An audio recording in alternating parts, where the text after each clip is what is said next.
Hi, everyone. Welcome. Excited to have you here today. Welcome to Maddox AI and Customer Success Summit. You are in the session named How Personalization Can Amplify Your Digital Success Program. And really excited for this session. It's going to be great. Um, our, I'm excited to introduce our speaker. And as I introduce her, I'm going to ask her an icebreaker question. What would you use AI to automate in your life outside of work? So thank you for being here, Alana Stolfitz, Senior Director Growth Manager at Okta. I would love to hear your response on what you'd like to automate outside of work. Thanks, Hannah. Thanks for having me today. So to answer your question, how would I use AI to automate my life outside of work? I have two young kiddos. They're 3 years old and 5 years old. And every morning I spend so much mental energy trying to determine what to make them for lunch. So if somebody could tell me what's in my fridge, what's in my pantry, what cravings my kids have that day and their preferences, and tell me what to make for lunch, that would save me a whole lot of mental energy to devote to other parts of my day. So that would be ideal. I could use that with my little ones too. I think I'd save food too. So that's a great answer. Just before we start the session, a reminder to everyone attending, you can add any questions throughout for Alana to answer in the Q&A section. It should be at the bottom of your screen, and she will answer those towards the end. So with that, I'm going to hand it over. Great. We'll kick us off. So as Hannah mentioned, I'm a senior digital growth manager at Okta. So before I dive in, I'll tell you a little bit about myself. So I previously mentioned my kiddos. Of course, my dog decides he's going to bark for the first time today, right when I start this session. Great timing. I previously mentioned my kiddos, but this is me with my oldest, dropping him off at kindergarten for the first time last week. So big life moment. Professionally, I've been at Okta for just over 3 years on our digital growth team, more broadly known as Digital Success. When I first started, we were a very small team of just me and my director, but now we've grown to 8 strong. So lots of growth over the past 3 years. Our team focuses entirely on post-sales. So we help our customers onboard, adopt, and renew at scale. And the scale piece is really what interests me. In fact, that's really what got me into the digital success space in the first place. So if we go back in the time machine about 5 years ago, I was a customer success manager myself at LinkedIn. I managed a book of very large enterprise customers for a sort of a startup product within the company. And within that role, I realized as we grew and my book grew from 5 customers to 15 customers, there was so much there that I felt like we could help our customers self-serve so I could focus more so on the strategic conversations with my customers and really where I could have the most impact, the metrics that I cared about in my role, like adoption and retention, et cetera. So I started kind of taking this 20% role where I'd build some resources to help our customers self-serve and find other areas where we could scale out. And I realized I wanted to do that full time. So that's what led me to Atlassian in that role and in a digital role, and then ultimately at Okta. But I think the concept of scaling B2B is fairly new, but in the consumer world, where I started my career managing e-commerce website builds for large consumer brands, it's really necessary in the B2C world. And you can't drive a consumer to purchase by getting on the phone with them. And you have to deliver a highly personalized experience in a self-serve manner. And I think that's where this is the most interesting, right? How do you bring these two worlds together to drive adoption and retention, but while balancing the unique needs of the enterprise environment? So that is where we will focus today. All right, so what we're going to go through first, why does personalization matter? Why do we expect that we can serve generic content to our customers and expect that they're going to stay with us? Second, we'll walk through how at Okta we built our digital-led programs around personalization. In fact, about 80% of our customers at Okta do not have a customer success manager. So they rely heavily on digital programs to understand how to onboard and adopt and ultimately renew our products. And then lastly, we'll walk through how we can think about AI in the realm of personalized digital success and how AI tools can complement what we've built or what we could build and enable scale for your digital customer journey. So let's dive in. So as a little exercise, we're going to run a quick poll. Do you like olives?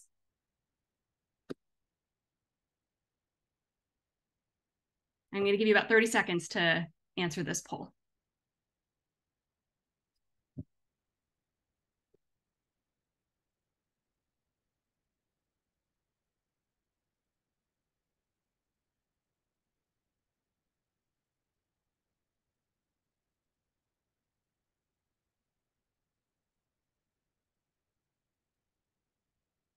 All right, I think we're probably about 30 seconds. We see the results. All right, 85% of you like olives, but a good 15% don't, which actually that's a pretty high proportion of people who like olives in this group than what I've heard in the past. So the reason I asked this question is because if I told you all that you're going to have olives for lunch, 85% of you would be quite content about that. But there's still 15% of you that are not going to like olives in your lunch. So what's important is that we think about everybody has different preferences. Everyone has something else that motivates them depending on what they want in their day. So if we dive into this exercise just a little bit further, keep talking about food here. Hopefully everybody is well fed after lunch. Here on the West Coast, we just finished our lunch. So hopefully everyone's nice and full and we're not too far from dinner time. But if not, try not to get too hungry. Think about how we would customize our lunch, right? How long has it been since we last ate? Let's say we just ate an hour ago. Maybe we're not very hungry, or it's been a while. We really want a big meal. Does anybody have dietary restrictions? So if someone's vegan, as an example, I'm not going to give them a big cheeseburger. Like we asked, do you like olives? What did you eat yesterday? Maybe you don't want pizza 3 days in a row. And other questions to help understand what's their environment like. Do they want something depending on if they're outside or inside, or you really want to be in a food coma after lunch, you want a giant buffet, or you want something fresh and light that's going to keep you motivated throughout the afternoon. No judgment either way. So as we think about all these questions about food, we all want a personalized experience for food. So why would our motivations to adopt a product be any different? So with that said, I'm going to ask this other question. We could put the next poll up. How many of you provide at least 2 flavors of your adoption recommendations for your customers in either onboarding or adoption emails? It actually doesn't have to be email. Any experience that is differentiated for your customer, depending on what we know about them. Specifically, it'd be even better if it was about your data and what you know they've done, but customization based on what you know about them. We'll give 30 more seconds for this.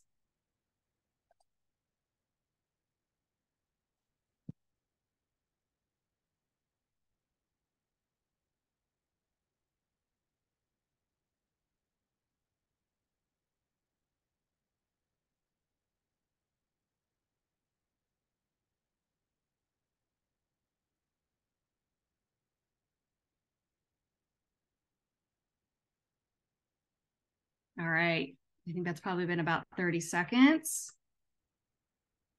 You'd see the results. Great, it's actually pretty split. That's really interesting. So about half of you said yes, about a third of you said no, and the rest of you said, I have no idea. So that's awesome. It's great to see all sorts of experiences across the board. And if you haven't done it or you don't know how to do it, great. We're going to talk through it. And if you have done it, we'll talk through ways that you can deeply personalize it even more. All right, so let's dive in even further. So as you think about personalization, it all kind of comes together within 3 different aspects. So you want to think about, do we have the right message to the right people? Because that all matters when we bring it all together. One is the timing matters. Just like you don't want a burger right after you just ate, you might not want to ask if you're engaging your customers. You might want to ask if you're engaging your customers at the right touch points. At Okta, we actually ran an analysis and found that it can take our customers up to 6 months to adjust their security settings. So are we presenting them with security adoption recommendations at the right time if we're surfacing that 2 weeks after onboarding? Maybe some customers are ready. Maybe some customers aren't.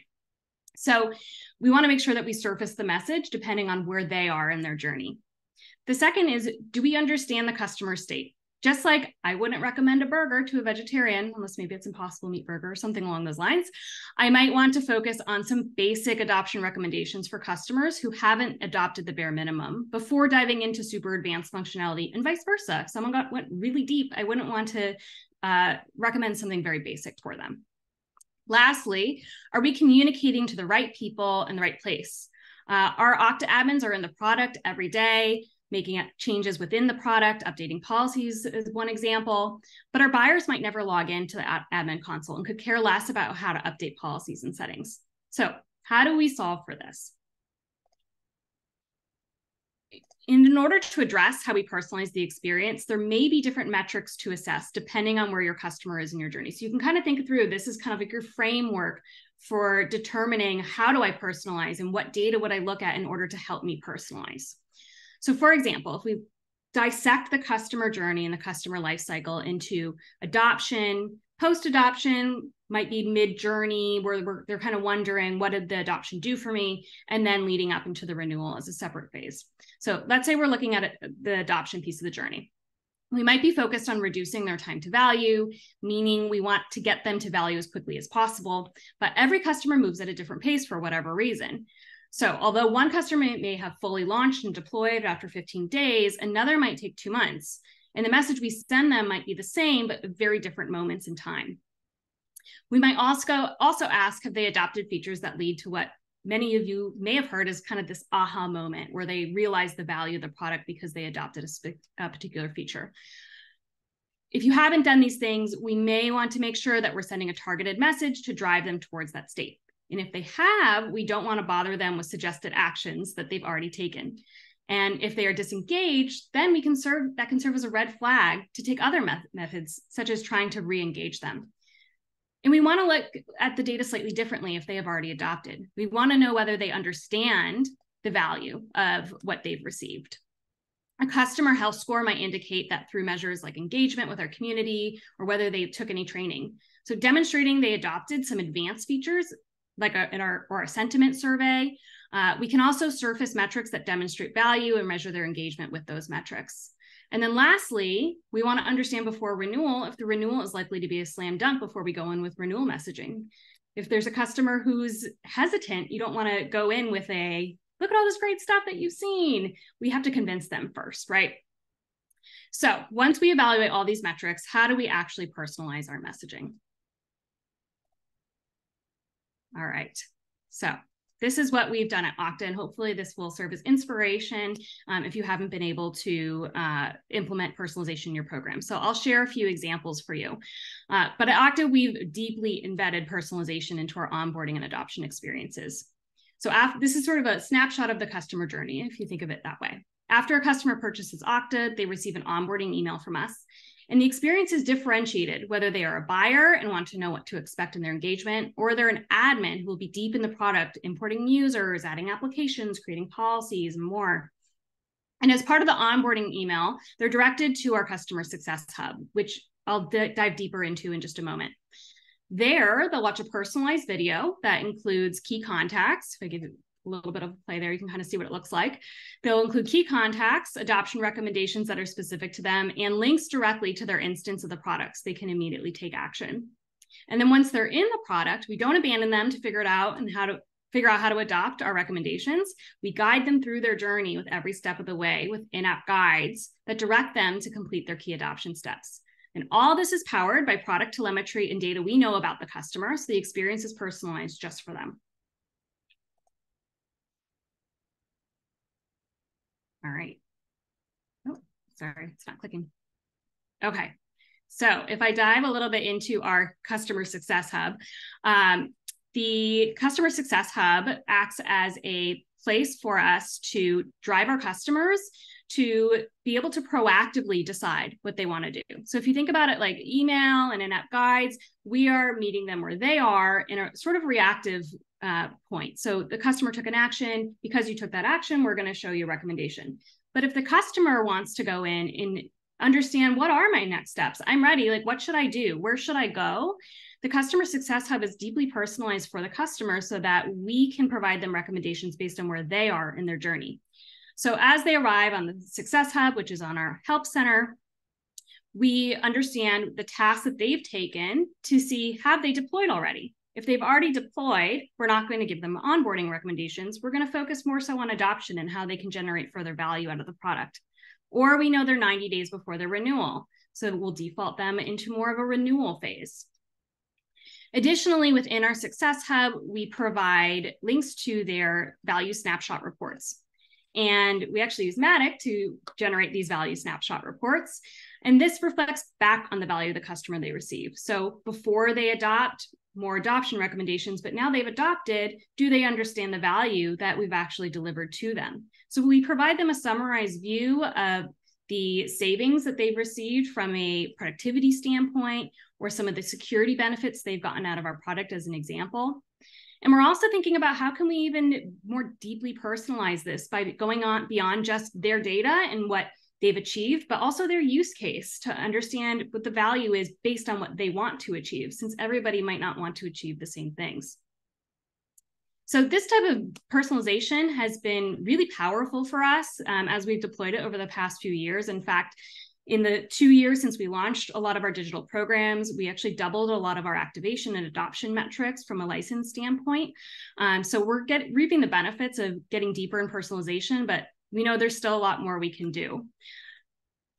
So there is a point in which we realize that, we only have so much manpower to be able to power a lot of these digital experiences. So there's certain sacrifices that we do make.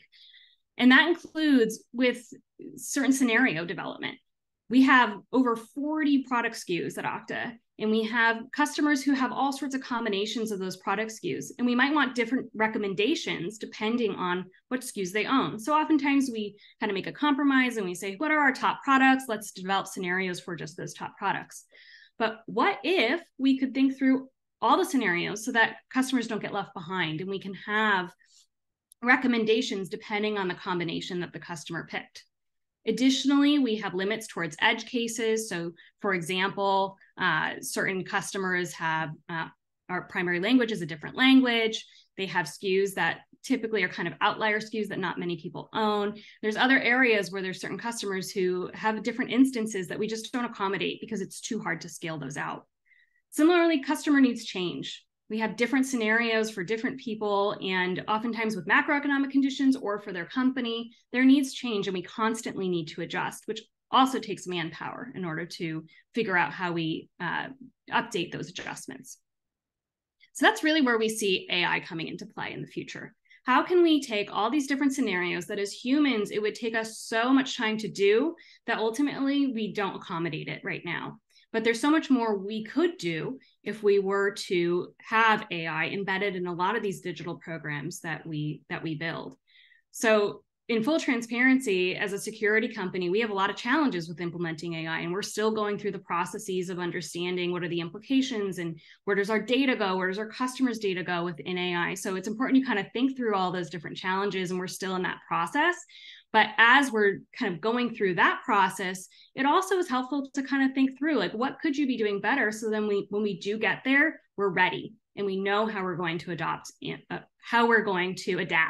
all of our different programs. So I'll leave you with this. As we think about our digital programs or customer success at scale, what are some things that you can do as a next step that are tangible and easy in order to do? One is, I would say, if you, of those that haven't had different flavors of, let's say, emails or in-app programs, just pick one to start with that keys off one data point. For example, what is the data point that tells you that the customer has started to use your product, and provide a different recommendation, whether they haven't started or they have started. It's sort of a simple starting point. It sounds easier than it is sometimes, but start there. Just think through that one data point. Second, think about communicating value, how your customer sees it. So think about how you can personalize based on what your customer wants rather than what you want. That's another way to think through personalization. And then the last thing, as we're starting to think about this new world of AI, where can AI fill this gap where you feel like as humans, you've reached that barrier in order to scale so that AI can help complement what you're doing in your role within digital. So I hope that was helpful for everybody and insightful information that you can take into your day-to-day job. And I think we have about 10 minutes for questions.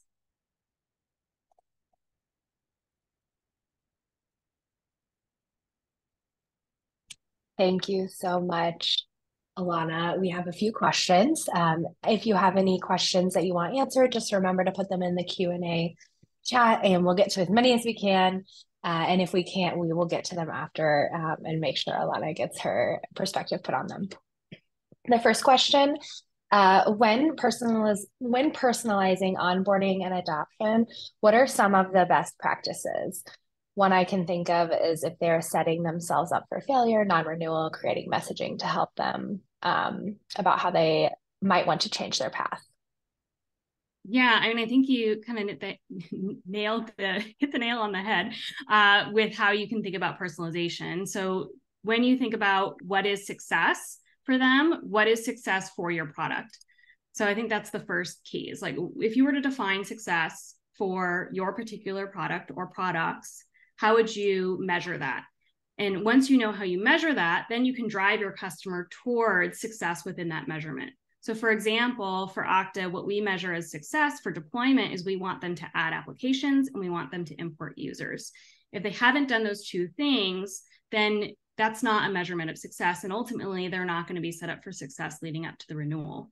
Similarly, with their, let's say, post-deployment, what are some of those key actions where they're going to get unique value out of your product? So when we think about like us or our competitors, like what do we do uniquely that our customer would never be able to get at a competitor? And can we make sure that they can realize value out of that particular product in a way that also we can measure back to say, hey, we told our customer that they should do X, Y, and Z, and we got them to adopt that. But if you don't embed personalization into that, then your recommendations are going to be, or not going to drive the action you want your customer to take. So if you're telling them to do something that they already done, that's just sort of a wasted recommendation for your customer. It wastes your customer's time and you lose that level of engagement that you'll get from them in the future. Hopefully that helped answer your question. Great, thank you. Another question, what is something unexpected you and your team learned while you began implementing personalization? Yeah, good question. Yeah, I think the main challenge we have, and as I'm sure many of you also have as a challenge, is data. Because you can't personalize without data. So it's not easy to be able to get access to the data that you want. And it was a journey, I will say, to define the data that we needed, to make sure product was tracking that data, to be able to take that track data and put it in a consumable manner in the systems that we could use in order to trigger certain messages to our customers. So there's a whole flow that you kind of have to think through and just sort of mentally prepare yourself that that's sort of table stakes in order to be able to power personalization. But once you get that engine going, it makes it a lot easier, and you are able to personalize your different messaging through that same engine that you set up in the very beginning. So once we did that initial setup of our data engine, coming from our data warehouse, we use Salesforce, a custom object in Salesforce in order to power a lot of that data. And then we feed that into our email system. We use Gainsight Journey Orchestrator to provide email recommendations and Pendo for our in-app recommendations. And then once you have that whole system flowing, it makes it much more easy to be able to power your recommendations based on data. Great. And I think you just talked to some of this, and I know you mentioned some tools during your session, but if you just want to review what technology you use to deliver your customer success hub. Yeah, so our customer success hub is built on Salesforce Experience Cloud.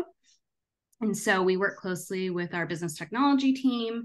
And there are some custom experiences within it, but it's leveraging some of the out-of-the-box experiences from Salesforce Experience Cloud. And what that did is it actually made it really easy for us to have data that powers it, because a lot of our data already sits in Salesforce. So we were able to basically anything that we had in Salesforce, including some of the product telemetry on the custom object that I mentioned earlier, we could take that and power that right into our customer success hub. But I know there's a few other tools out there. I think Gainsight just recently came out with a tool that has sort of a success hub experience. So I know Salesforce isn't the only one. Great, thank you. I think that's all of our questions for today. So we are going to end our session. Thank you so much for speaking today, Alana. We really appreciate it. This was a great session, and I'm sure everyone agrees. I can see the chat. Everyone's saying it was amazing.